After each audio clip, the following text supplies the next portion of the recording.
বুদ্ধদেব গুহ মানে অনেক স্মৃতি, অনেকখানি আবেগ। সেই স্মৃতি আবেগ বইয়ের পাতা থেকে বেরিয়ে মনের মণিকোঠায় কখন যে জায়গা করে নেয় তার টেরই পাওয়া বেশ মুশকিল।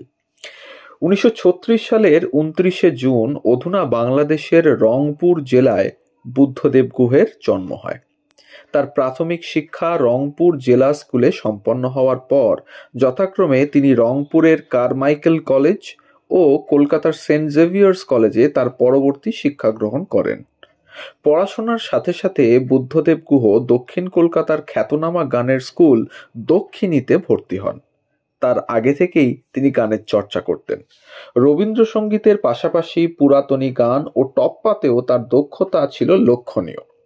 দক্ষিণীতে গান শিখতে গিয়ে তার আলাপ হয় বিখ্যাত গায়িকা ঋতু গুহের সঙ্গে। এই আলাপ লেখকের জীবনের নতুন দিগন্ত খুলে দেয়।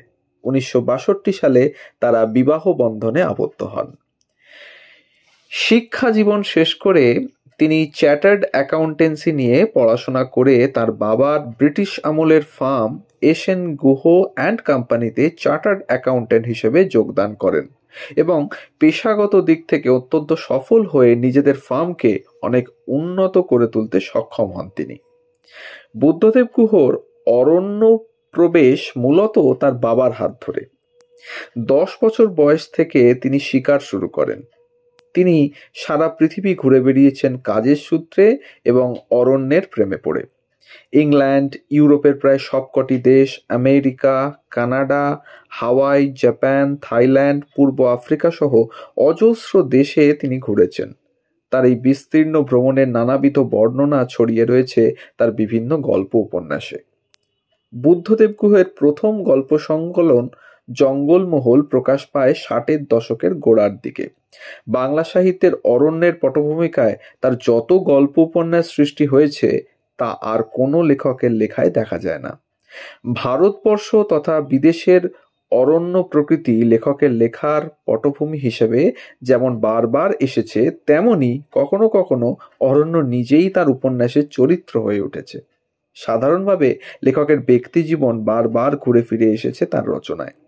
তার বিখ্যাত ঋজুদাস সিরিজের প্রথম বই ঋজুদার সঙ্গে জঙ্গলে 1973 সালে প্রকাশিত হয়। তো এই ছিল আজকের গল্প বুদ্ধদেব গুহের অরণ্য প্রেম নিয়ে। আমাদের এই গল্পগুলি যদি আপনাদের ভালো লেগে থাকে তাহলে আবারও মনে করিয়ে দিই, আমাদের চ্যানেল গল্প হলেও সত্যি একে সাবস্ক্রাইব করুন, বেল আইকনটি প্রেস করে রাখুন পরবর্তী গল্প পাবার জন্য, এবং কমেন্টের মাধ্যমে জানান কীরকম লাগছে আমাদের এই উপস্থাপনা। সবাই ভালো থাকুন, ধন্যবাদ।